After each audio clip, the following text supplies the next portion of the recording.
The boy came home from school ravenous every single day, but whenever his father asked, he would dodge the question. Determined to uncover the truth, Ethan eventually planted a small device inside his son's backpack. Ethan had always been a careful and deeply caring father. He made sure his son, Lucas, had everything he needed, especially when it came to meals. Every morning before Lucas left for Pinebrook Elementary, Ethan packed a well-balanced lunch: 2 hearty sandwiches, a piece of fresh fruit, a small treat, and a juice box. Everything a growing boy needed to stay full and focused. Ethan took pride in knowing his son never had to feel hunger. To him, a proper lunch wasn't just routine, it was a sign of love and responsibility. But something had changed. Lately, Ethan had begun to notice an unsettling pattern. Every afternoon when Lucas walked through the door, he would go straight to the kitchen and devour food like he hadn't eaten at all during the day. It didn't feel like ordinary after-school hunger. This was something else. The urgency with which Lucas ate made Ethan's stomach twist with concern. At first, he told himself it was probably a growth spurt. Maybe Lucas was just more active at school and burning through his meals faster. But after several days of watching his son practically inhale his dinner, like he hadn't touched food in hours, Ethan knew it wasn't just a phase. One evening, as Lucas sat hunched over his plate, shoveling forkfuls of pasta into his mouth, Ethan finally decided to speak up. "Hey, buddy, are you eating your lunch at school?" he asked gently, keeping his tone casual. Lucas froze. Just for a split second, his fork suspended midair. Then he resumed eating quickly. "Yeah, I eat," he muttered, eyes still fixed on his plate. Ethan narrowed his eyes. His son had never been good at lying, and that slight hesitation told him everything. Something wasn't right. "But you come home starving. Like you haven't eaten a bite all day," Ethan continued, careful not to sound accusatory. "Are you sure everything's okay?" Lucas nodded. "A little too fast." "Yeah, I just get hungry really quick, I guess." But the tone in his voice, soft, rushed, made it clear he didn't want to talk about it. Ethan didn't press further that night, but deep down, he knew this wasn't just his imagination. Something was going on. The next morning, Ethan packed Lucas's lunch as usual, but this time he paid special attention. He mentally took note of every item: 2 turkey sandwiches, 1 shiny red apple, a chocolate chip cookie, and a bottle of orange juice. He even remembered how he arranged them, so he'd know if anything was missing. Lucas grabbed the lunchbox without question and rushed out the door with a quick, "Bye, Dad," as he sprinted toward the waiting school bus. That evening, Ethan was prepared. As soon as Lucas stepped into the house, he went straight for the refrigerator without even saying hello. Ethan watched him silently. "Hey, kiddo," he called out lightly. "How was school today?" Lucas barely looked up. "It was fine," he replied, already reaching for leftover chicken. Ethan waited a beat, then walked over to Lucas's backpack. "Almost forgot to check your lunchbox today," he said as he unzipped it. Lucas spun around. "Dad, you don't have to." But it was too late. Ethan had already opened the container. It was completely empty. That alone wasn't suspicious, but something felt off. There were no crumbs, no apple core, no cookie wrapper, no trace that the food had been eaten at all. It looked untouched, but also completely cleared out. "You ate all of this?" Ethan asked, eyeing his son. Lucas swallowed hard. "Yeah." Ethan didn't believe it for a second. Lucas had always been a slow eater, and there was no way he'd eaten everything so cleanly that not a single crumb was left behind. But the lunchbox told another story. It was spotless. Something was wrong. Still, Ethan decided not to push. Not yet. If Lucas wasn't ready to open up, pressuring him would only make things worse. That night, after Lucas had gone to bed, Ethan sat alone at the kitchen table, staring at the empty lunchbox. 1,000 possibilities ran through his mind. Was Lucas giving his food away? Throwing it out? Was someone taking it from him? That last thought made Ethan's chest tighten. If someone was stealing his son's food and Lucas was too scared to say anything, then this wasn't just some harmless problem. It was something serious. Ethan didn't know the answer yet, but he was going to find out. Ethan knew he had to tread carefully.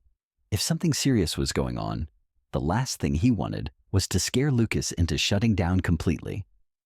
Kids often hesitated to talk about things when fear or shame was involved, and Ethan had no idea if his son was being bullied, manipulated, or if there was something else happening. But one thing was clear. Lucas wasn't eating his lunch, and he wasn't talking about it either. The next morning, as Lucas got ready for school, Ethan watched him closely. His son, usually full of energy and cheerful chatter, now seemed quiet, withdrawn. His eyes avoided Ethan's, his responses short. "Have a good day, buddy," Ethan said softly, handing over the backpack. "Thanks, Dad," Lucas replied, still not meeting his eyes. Ethan stood at the door, watching as his son walked slowly toward the bus stop. A part of him wanted to jump in the car and head straight to Pinebrook Elementary, but he knew he needed to do this right. So instead, he called the school and arranged a meeting with the principal. Later that morning, Ethan arrived at Pinebrook. The halls were alive with the usual noise: kids laughing, lockers slamming shut, teachers calling out to students. Everything looked normal. Too normal, but Ethan's gut told him otherwise. Principal Harris greeted him with a firm handshake. The man was in his 50s, hair flecked with gray, and carried himself with a calm authority. "Ethan, good to see you. What brings you in today?" Ethan didn't waste time. "It's about my son, Lucas," he said. "He's been coming home extremely hungry every day, despite me packing him a full lunch. When I ask about it, he dodges the question. He won't tell me what's going on, and I'm getting really concerned." Principal Harris's expression darkened slightly. "That's definitely something we should look into. Have you noticed any other changes in his behavior?" Ethan nodded, his voice tinged with worry. "He's quieter, avoids talking about school, and whenever I mention lunch, he gets nervous. I don't know if something's happening to him, but I need answers." The principal leaned back thoughtfully. "We haven't received any complaints involving Lucas, but that doesn't mean nothing's happening. Let me speak with his homeroom teacher and see if she's noticed anything." Ethan appreciated that, but the gnawing feeling in his chest wouldn't go away. Could we maybe talk to a few of his classmates too? Maybe they've seen something, Ethan suggested. Of course, Principal Harris agreed. A few minutes later, he returned with Ms. Collins, Lucas's homeroom teacher. She was a warm, soft-spoken woman in her early 40s who had taught at Pinebrook for over 10 years. "Lucas is a great student," she said with a smile. "Polite, smart, well-behaved. I haven't noticed anything unusual, although now that you mention it, he has been more reserved lately. A little quieter than normal. I just want to make sure there's nothing going on that he's too afraid to talk about," Ethan said. Together, they decided to speak with a few of Lucas's classmates. The staff pulled in 3 students, 2 boys and a girl, who were known to be close with him. "Hey guys," Principal Harris greeted them kindly. "We just wanted to ask if you've noticed anything strange about Lucas lately." The kids glanced at one another. One of the boys finally spoke up. "Lucas doesn't bring lunch to school." Ethan's heart skipped. That can't be right. "I pack him lunch every single morning." The girl shrugged. "I don't know. We just never see him eat. He always says he's not hungry, or walks away when we sit down to eat." Ethan felt his pulse pick up. "Are you sure you've never seen him with a lunchbox?" The second boy hesitated. "I think I might have seen him throw something in the trash once, but I didn't really pay attention." Ethan exchanged a glance with Principal Harris. His stomach twisted. This wasn't just about Lucas skipping lunch. He was hiding it. After the kids left, Ethan ran a hand through his hair. "This doesn't make sense," he muttered. "I know I put that lunch in his bag. If he's not eating it and no one sees him with it, then where is it going? Ms. Collins frowned. Maybe he's giving it away, or someone could be taking it from him? The thought made Ethan's fists clench. If someone's taking it, why wouldn't he tell me? Principal Harris sighed. There could be a lot of reasons. Maybe he's being pressured, or maybe he's ashamed. Ethan's frustration grew. The facts weren't adding up. His son was coming home hungry. His lunch was vanishing. No one seemed to know why. It was then that Ms. Collins hesitated, her voice lowering. There's one more thing. I didn't want to jump to conclusions, but Lucas seems especially nervous around one of the teachers. Ethan immediately leaned forward. Which teacher? She bit her lip, reluctant. Mr. Dalton, the new math teacher. Ethan felt his jaw tighten. What about him? I can't say anything for sure, Ms. Collins admitted, but Lucas is more reserved in his class than in others. And Mr. Dalton, well, he has a different style. Some students seem uncomfortable around him. Ethan's eyes narrowed. His instincts flared. This wasn't just a hunch anymore. If something was going on between his son and a teacher, he was going to find out. Ms. Collins's voice trailed off. He just has a different way of dealing with students. And honestly, some of them seem uncomfortable around him. Ethan's fists clenched at his sides. His first instinct was to march straight into Mr. Dalton's classroom and demand answers. But he took a slow breath and forced himself to stay grounded. Losing control wouldn't help Lucas. He needed clarity, not chaos. Instead, Ethan turned to Principal Harris. I want to speak with him. Today. Principal Harris nodded firmly. I understand your concern. I'll set up a private meeting. Ethan left the office with his thoughts in turmoil. His mind spun with questions, fears, and worst-case scenarios. If a teacher really was involved in whatever was happening to Lucas, this wasn't just about a few missing lunches anymore. This was about power, intimidation, control, and someone had dared to exert that power over his child. As he walked through the hallways of Pinebrook Elementary, students brushed past him, laughing, chatting, unlocking lockers. To them, it was just another school day. But to Ethan, this was the start of something much more serious. This wasn't just a mystery anymore. It was an investigation. He made his way to the math department and found himself standing just outside Mr. Dalton's classroom. The door was slightly ajar. Inside, he could hear the teacher's calm voice giving instructions. Ethan crossed his arms and leaned against the wall, waiting. He didn't want to confront the man in front of his students. Not yet. His thoughts replayed everything that had happened in the past few weeks. Every strange silence, every half-answer Lucas had given, the nervous glances, the hesitation, all of it. Had Lucas been trying to tell him something all along, without actually saying the words? Guilt settled deep in Ethan's chest. Why hadn't he noticed it sooner? The bell finally rang.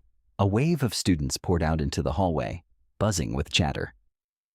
A few glanced at Ethan curiously as they passed, but he barely noticed. His focus stayed locked on the door. Then Mr. Dalton appeared. He was in his late 30s, tall and lean, with light blonde hairs combed precisely in place, and not a wrinkle on his button-up shirt. His face held a neutral expression, almost friendly. But something about the way his eyes briefly flickered with surprise when he saw Ethan set off alarms in Ethan's mind. There was a split-second hesitation in his stride before he masked it with a pleasant smile. Mr. Walker, Dalton said smoothly, extending a hand. I wasn't expecting to see you here today. Is there something I can help you with? Ethan didn't shake his hand. He returned the faintest smile. I was hoping we could talk. Just a few minutes. Mr. Dalton glanced at his watch, then gave a small nod. Of course. Let's step inside. The classroom was empty now. Desks were neatly aligned, and equations still covered the whiteboard. Mr. Dalton gestured toward a chair. Please, have a seat. Ethan remained standing. I'd rather not. Dalton gave a polite chuckle. Fair enough. What's on your mind? Ethan didn't bother with small talk. It's about my son, Lucas. He comes home starving every day. I pack him a full lunch, but he's not eating it. I spoke to his classmates. They say he never eats at school. When I asked him about it, he got nervous, clammed up. Mr. Dalton tilted his head slightly, his expression unreadable. And you believe this has something to do with me? Ethan watched his face closely.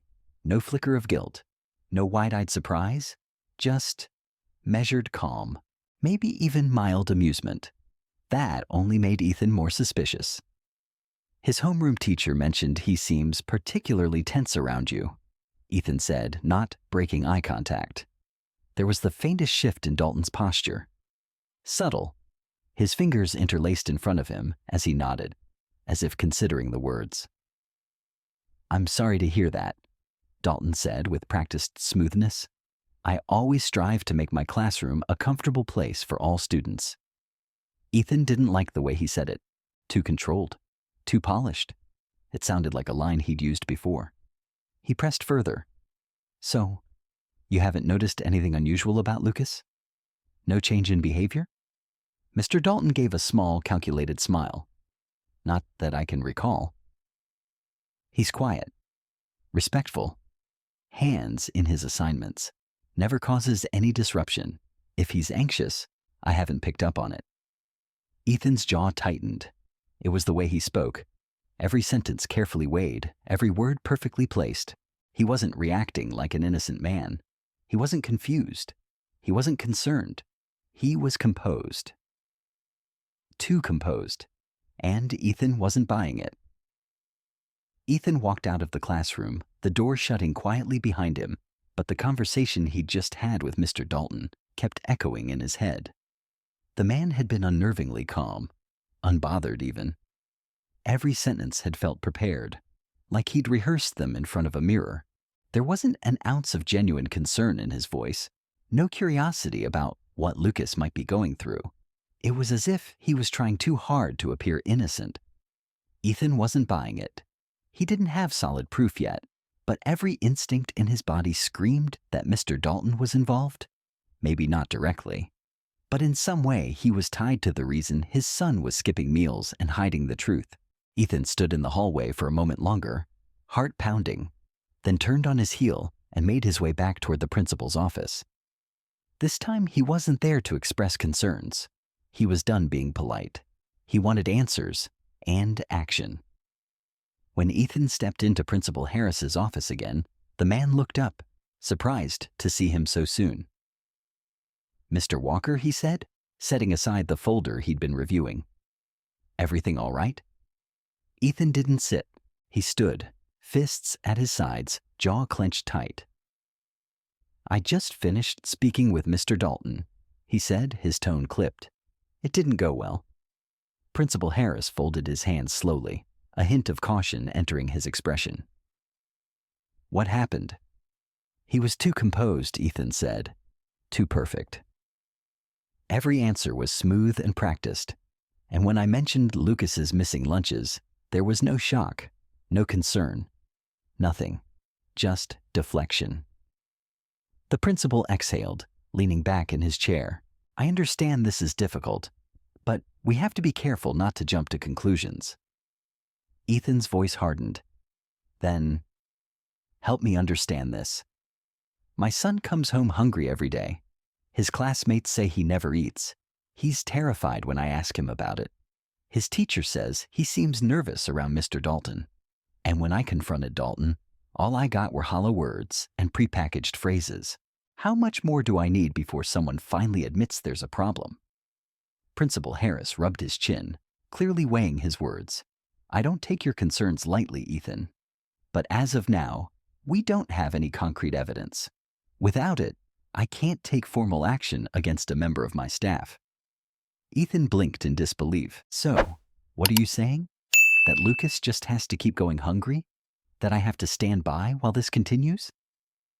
I'm saying that unless we have something definitive, something that proves misconduct, we're limited in what we can do, the principal replied carefully. We can quietly observe Mr. Dalton. I can assign someone to monitor his classes.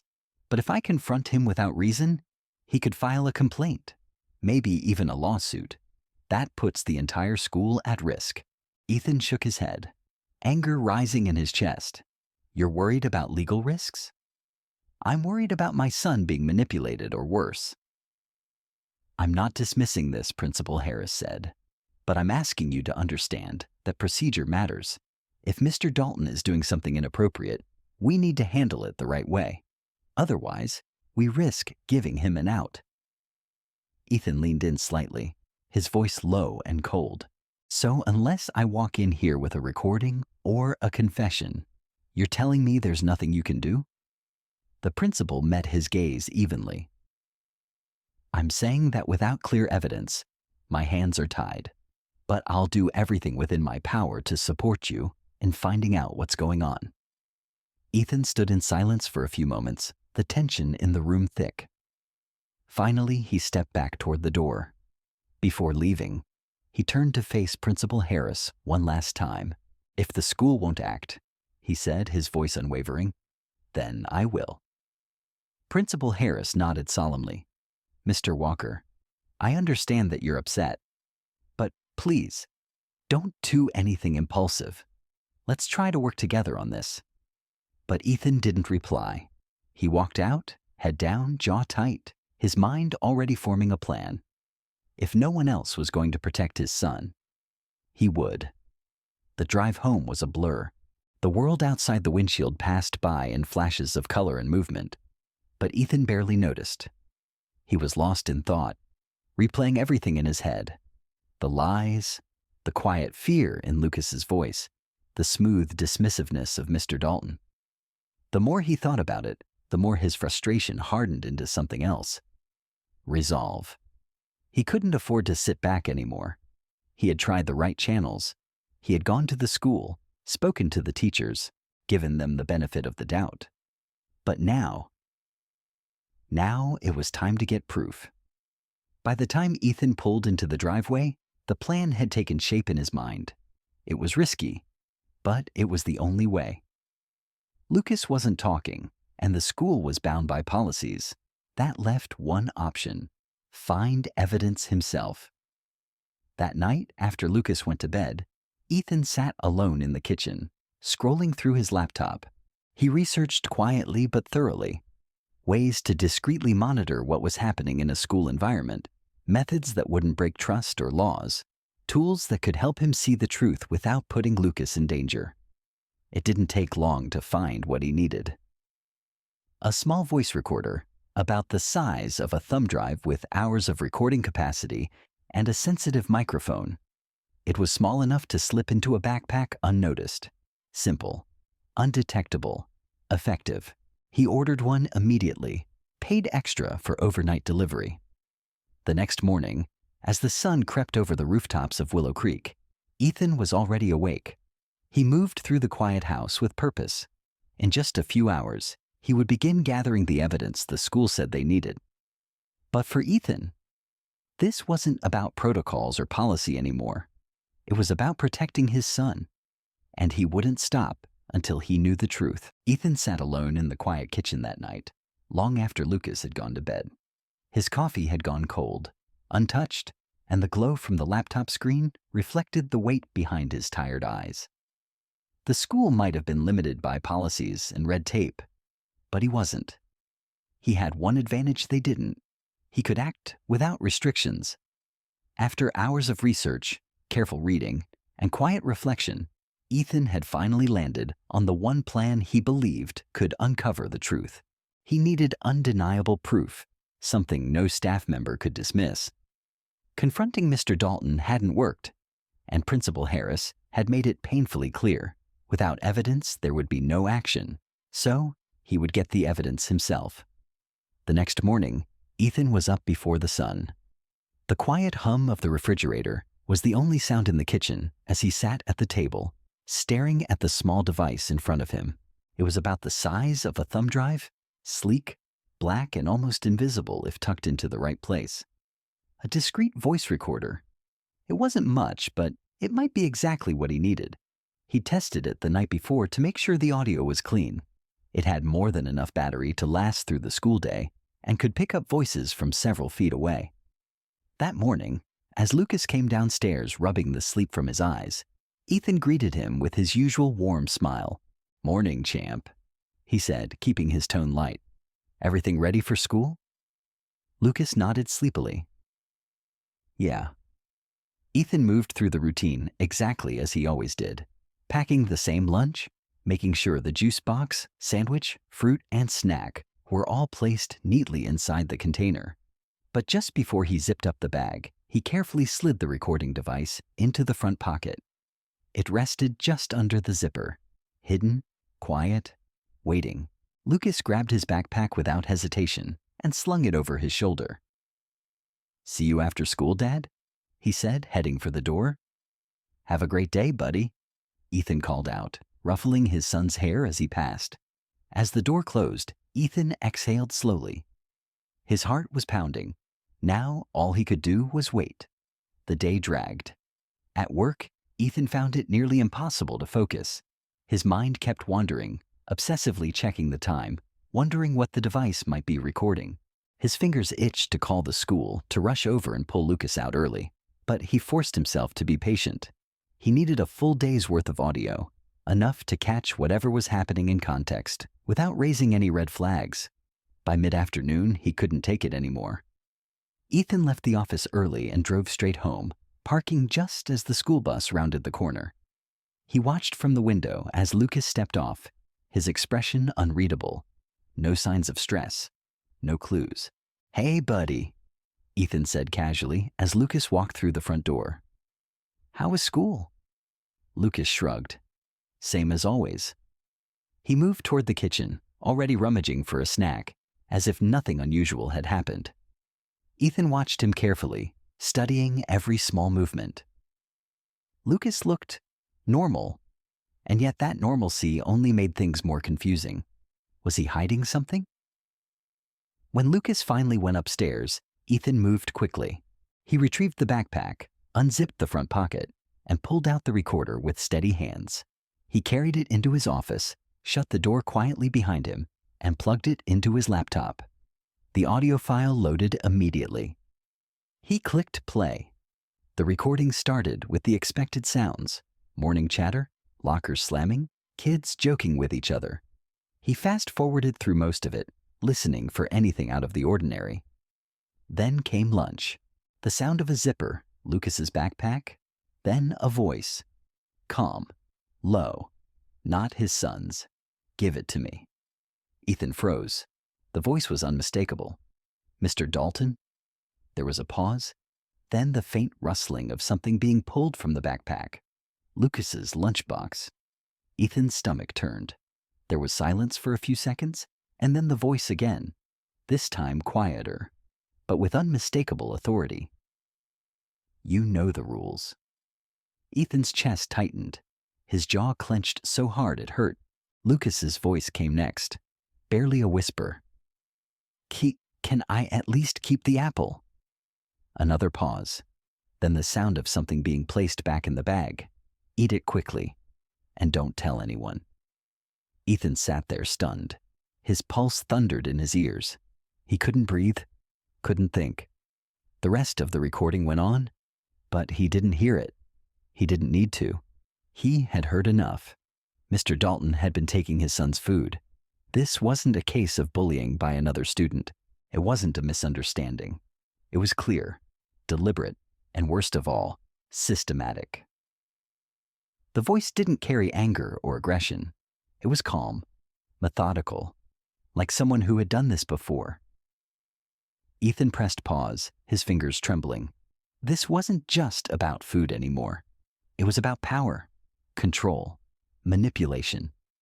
He stared at the screen, his reflection faintly visible in the black edges of the laptop. Mr. Dalton had made his son believe this was some kind of rule, that he had to give up his lunch. That silence was expected. Ethan's hands curled into fists. He had the proof now. There would be no more excuses, no more policies. It was time to end this. Ethan sat frozen at his desk, the soft hum of the computer, the only sound in the room. The recording had stopped, but the words still echoed in his head. Eat it quickly, and don't tell anyone. That sentence was now carved into his thoughts, chilling in its simplicity. This wasn't some misunderstanding, some clumsy mistake. This was deliberate manipulation, calculated control by someone in a position of trust. His hands gripped the edge of the desk as he stared at the paused waveform on the screen, heart hammering. He had always suspected something wasn't right, but hearing his son's quiet voice filled with fear, and Mr. Dalton's cold commands, it was worse than he could have imagined. His son hadn't just been skipping meals. He had been coerced, taken advantage of, and he had been suffering in silence. Ethan sat there for a long time, fists clenched, rage boiling beneath the surface. He had the proof now. There was no more doubt, no more wondering. Mr. Dalton had crossed a line. This wasn't bullying. It was emotional conditioning, a calculated abuse of power. Ethan knew he couldn't just barge into the school the next day and start shouting. Not yet. If he came at Dalton recklessly, the man might find a way to cover his tracks, deny, spin the truth. Ethan needed to be smart, strategic. He had to make sure that when he finally brought this forward, Dalton wouldn't be able to wiggle his way out. He replayed the last part of the recording once more. The way Dalton had spoken, quiet, commanding, disturbingly calm. It was like he'd done this before, and not just with Lucas. Ethan's stomach twisted. How long had this been happening? Was his son the only one? He stood up slowly, rubbing his temples. His breath was shaky, but he steadied it with a long exhale. He needed to talk to Lucas, but carefully. If he went in with accusations or panic, Lucas might shut down completely. He had to approach this with care. He grabbed the recording device, tucking it safely into his pocket, and made his way upstairs. Every step felt heavier than the last. At Lucas's door, he paused, hand hovering just above the frame. He knocked softly. Lucas looked up from his bed. He was flipping through the pages of a comic book. But the moment he saw his dad standing there, his expression shifted. His shoulders tensed. His eyes flickered with a nervous uncertainty. He already knew. "Hey, bud," Ethan said gently, stepping into the room and closing the door behind him. "Can we talk for a minute?" Lucas hesitated, then slowly nodded. He sat up, closing the comic and resting it on his lap. Ethan sat down on the edge of the bed, keeping his posture calm, his voice steady. "I know about the lunches," he said softly. "I know someone's been taking your food." Lucas's whole body stiffened. His hands gripped the sides of the comic book, his gaze falling to the floor. "I need you to be honest with me." "Okay?" Ethan continued. "Was it Mr. Dalton?" There was a sharp breath. Lucas's shoulders hunched as if bracing himself.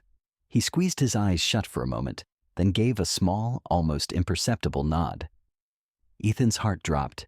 He had known the answer. He'd heard it, but hearing it from his son's mouth made it all the more real. "How long has this been happening?" he asked gently. Lucas bit his lip. "A while," he whispered. Ethan kept his tone level, despite the storm building in his chest. "Did he ever threaten you?" Lucas shook his head quickly. "Not really. He said it was a rule. That I had to give it to him. Like it was normal. I thought, I don't know. I didn't want to get in trouble." Ethan's fists clenched in his lap. He made my son believe this was a rule? The thought sickened him. "You didn't do anything wrong," he said firmly. "This isn't your fault, Lucas." Lucas looked up, his eyes glassy with unshed tears. "I didn't tell you because I thought maybe I messed up. Maybe it really was my fault, and if I said anything, it'd just make it worse." Ethan reached out, and gently placed a hand on his son's shoulder. "Listen to me. he said quietly. You did nothing wrong. Nothing. You should never have to give your food away. And no one, especially a teacher, should ever make you feel like you have to. Lucas nodded slowly, his lips pressed together. I promise you, Ethan continued, his voice filled with certainty. I'm going to fix this. You're not alone anymore. You're safe now. Lucas hesitated, his eyes searching his father's face. But if you tell the school, what if he gets mad? What if he comes after me? Ethan's grip on his shoulder tightened, just enough to reassure. That's not going to happen. I won't let it. I've already taken care of what I need. You don't need to be scared anymore. For a long moment, they just sat there in silence. Ethan waited, giving his son the space to process it all, and slowly, Lucas nodded. It was small, but it was a start. Ethan knew this wasn't over yet, not by a long shot, but now that the truth was out, they could finally begin to fight back. Together.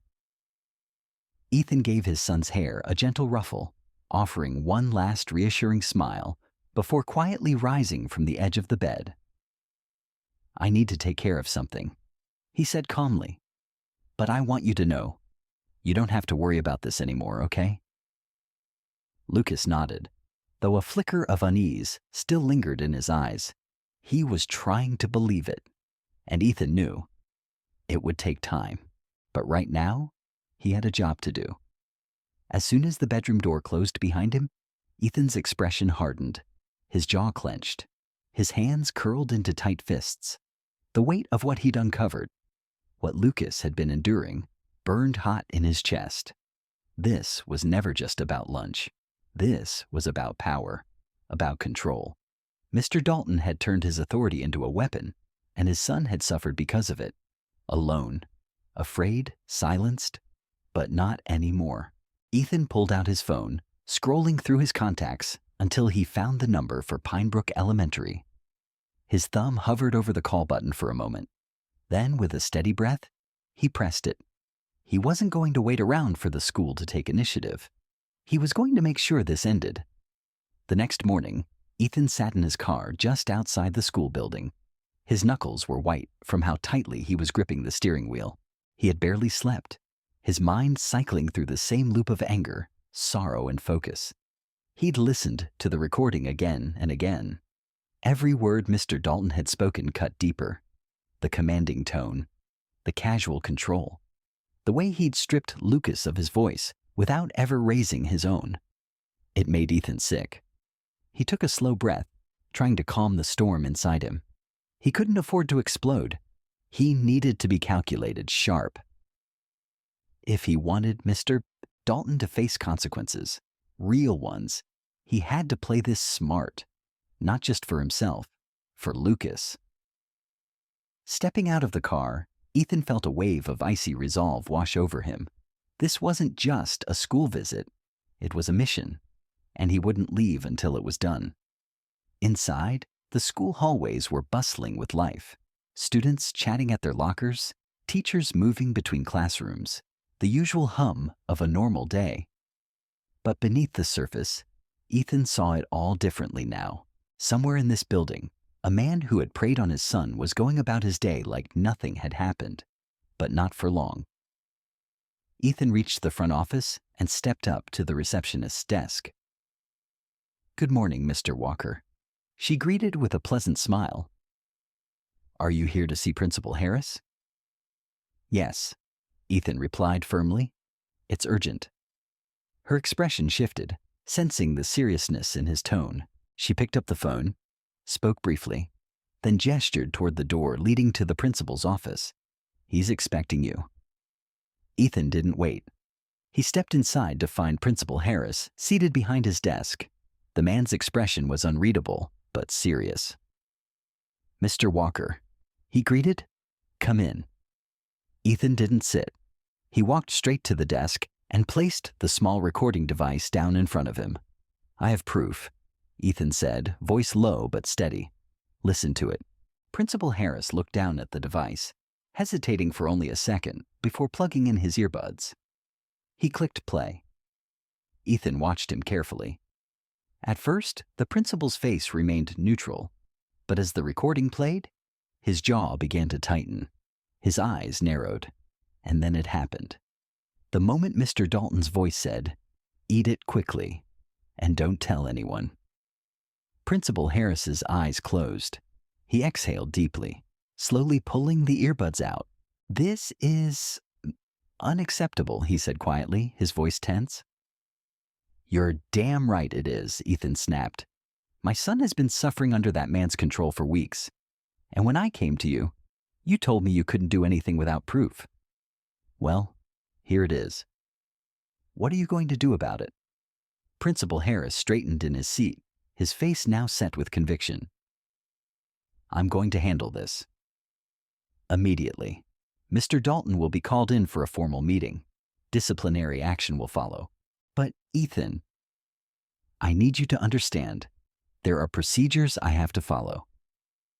Ethan slammed his hand down on the desk. The sound echoed sharply. "Don't talk to me about procedures," he growled. "If you try to slow this down with red tape, I swear to you, I'll take this to the school board, the media, even the police if I have to." Principal Harris raised both hands in a calming gesture. "That won't be necessary. Trust me. I want this dealt with just as much as you do, but I have to make sure we do it right. Give me 30 minutes. Ethan didn't move. His body was still tight with tension, but after a long pause, he nodded sharply. "Fine," he said, "but I want to be there." The principal hesitated, then nodded. "All right. You'll be present." Ethan stepped back, moving toward the door. He didn't sit down, didn't exhale. Not yet. He had fought to uncover the truth.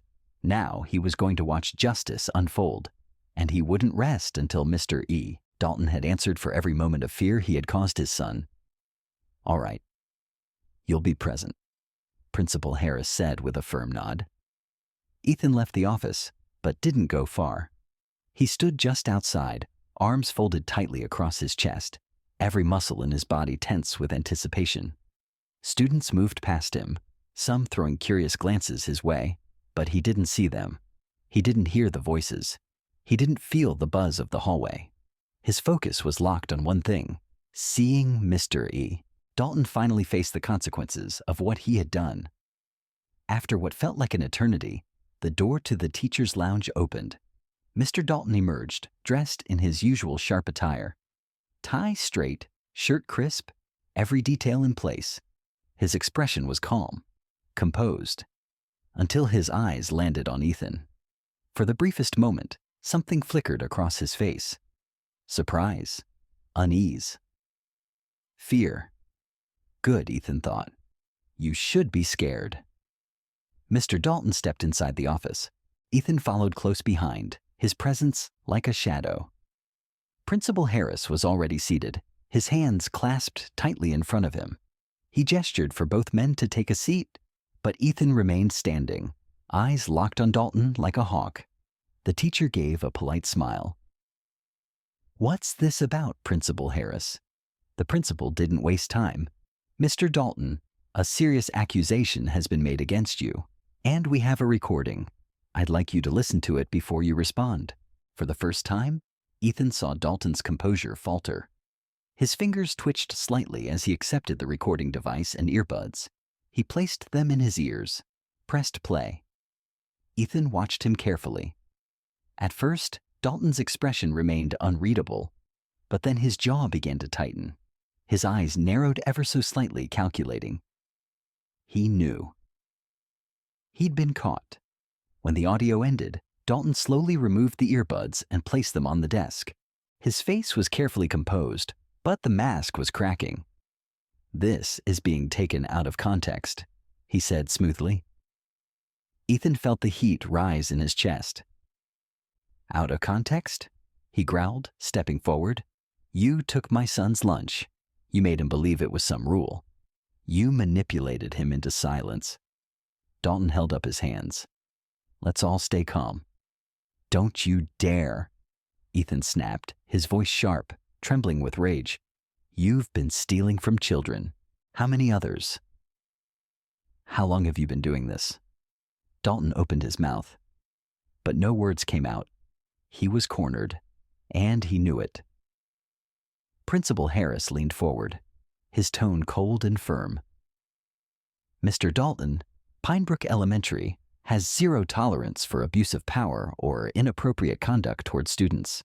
You are hereby suspended pending a full investigation. If further misconduct is confirmed, you will be permanently dismissed and reported to the authorities. Dalton looked down, mouth tight, but didn't speak. He knew there was no room left to maneuver, no excuse that would make this disappear. He was done. As a staff member escorted him out of the office, Ethan's gaze didn't waver, not for a second. When Dalton was gone, Ethan turned to the principal. Make sure he never steps foot in this school again. I promise, Principal Harris said. That is my intention. Ethan walked out of the office, his steps lighter than they had been in weeks. It wasn't over yet, but it was a start. For the first time in what felt like forever, he had taken the weight off his son's shoulders and placed it squarely on the one who deserved it. The sun was just beginning to rise the next morning when Ethan stepped out onto the front porch, a cup of coffee warming his hands. The air was crisp, laced with dew and the distant chirping of early birds. It was peaceful, and for once so was he. Mr. Dalton was gone, suspended, and soon, based on the overwhelming evidence, he would be dismissed permanently. Principal Harris had already assured Ethan that a full investigation was underway. If any other misconduct surfaced, the authorities would be notified immediately. It wasn't finished, but it was enough for now. Lucas was safe. That thought alone made it easier to breathe. The night before, when Ethan had returned home after the confrontation, he'd gone straight to Lucas's room. His son had been lying in bed, eyes open, staring at the ceiling. Ethan sat beside him. It's over, he said softly. Mr. Dalton won't be coming back. Lucas turned his head slowly. For real? For real, Ethan confirmed. Lucas didn't say anything for a while, but then his small shoulders relaxed. He exhaled, long and slow, like he'd been holding his breath for weeks. It was the first time Ethan had seen him begin to let go of the fear. He hadn't needed to say much after that. He stayed there in silence, a quiet presence, until Lucas drifted off to sleep. Now, watching the school bus approach, Ethan turned to see Lucas step outside the house.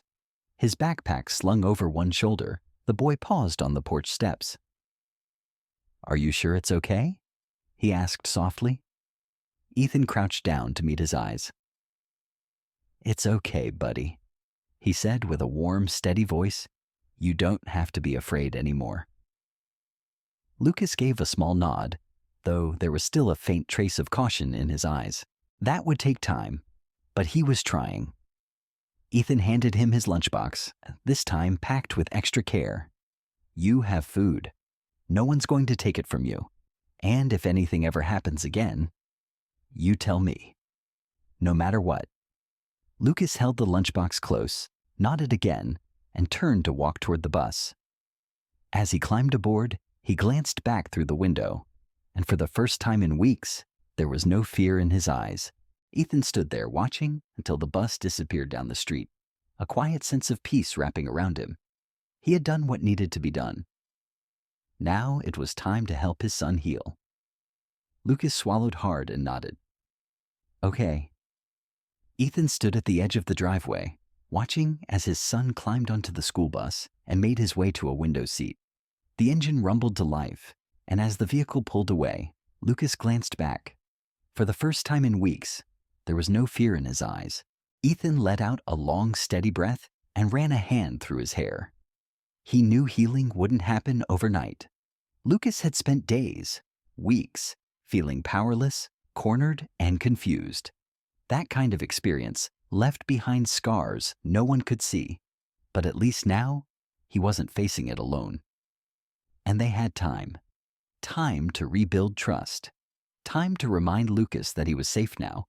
Time to show him that no one would ever make him feel small again. Ethan stepped back inside and returned to the kitchen. He sat down at the table and stared at the lunchbox he had packed that morning. It looked ordinary. Bright red plastic, a Velcro strap, the same as any other day.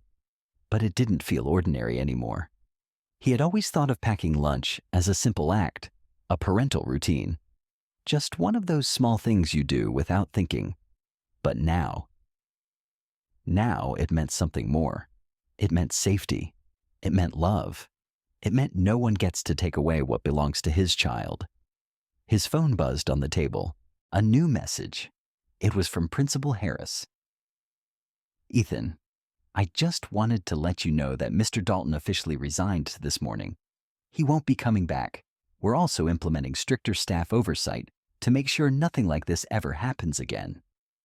Ethan read it twice, then slowly set the phone down. He leaned back in his chair, shoulders relaxing for the first time in days. It was over. Really over. That evening, as they sat at the dinner table, Lucas didn't pick at his food. He didn't glance up nervously or hide behind a forced smile. For the first time in a long while, he ate like a child should, without fear. He cleaned his plate, even asked for seconds, and Ethan didn't say much about it. He just smiled and slid the serving bowl closer. Later that night, after the dishes were done and the kitchen had gone quiet, Ethan sat on the couch with a book in his lap. The television was off. The house was calm. Then he felt a small presence settle beside him. Lucas leaned into his side, his head resting gently against his arm. Ethan looked down. "Hey, buddy," he said softly, setting the book aside. "Everything okay?" Lucas hesitated before giving a small nod. "Yeah." There was another pause. The kind where words aren't needed. But when they do come, they come from the heart. "Thanks, Dad." Ethan's throat tightened. He smiled and wrapped an arm around his son's shoulders, holding him close. "Always," he whispered. Outside, the night stretched on, peaceful and still. It was a new beginning, not just for Lucas, but for both of them. And for the first time, in what felt like forever, everything finally felt right. Thank you for being here. If this story moved you, be sure to subscribe for more powerful, real-life inspired stories that remind us what love, family, and standing up for what's right truly mean. And if someone you know needs this story, share it. Because sometimes a single story can change everything.